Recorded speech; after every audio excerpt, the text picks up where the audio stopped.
Shares in smartphone maker Blackberry have dived after it reported an $84 million, £55 million, loss for the 3 months to June 1.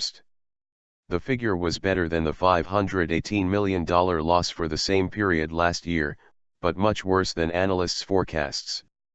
The company, based in Ontario, Canada, also said it would post an operating loss for the next quarter running to September. Blackberry shares fell 25% in early trading in New York.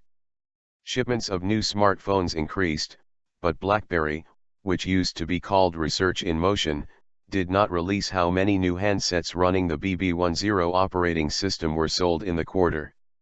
Chief Executive Thorstein Heins said the company was continuing to focus on the global rollout of BB10 and was confident it would be a hit with customers. "We are still in the early stages of this launch, but already, the Blackberry 10 platform and Blackberry Enterprise Service 10 are proving themselves to customers to be very secure, flexible and dynamic mobile computing solutions," he said in a statement. He added that the group would be increasing investments to support the rollout of new products and services over the next 3 quarters. Doesn't bode well.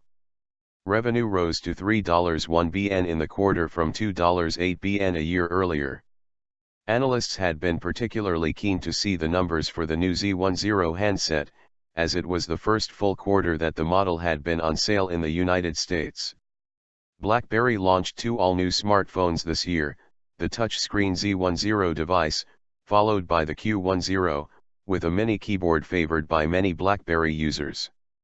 Blackberry said that it had shipped 6.8 million phones overall in its first quarter versus 7.8 million in the same 3-month period last year.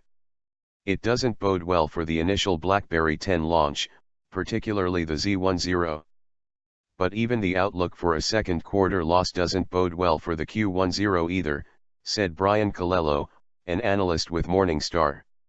Blackberry has been battling stiff competition in the smartphone sector, and has struggled to compete with the likes of Apple and Samsung. Daniel Ernst from Hudson Square Research said the company fell between 2 camps. They're not the high-end provider anymore, they're not Apple.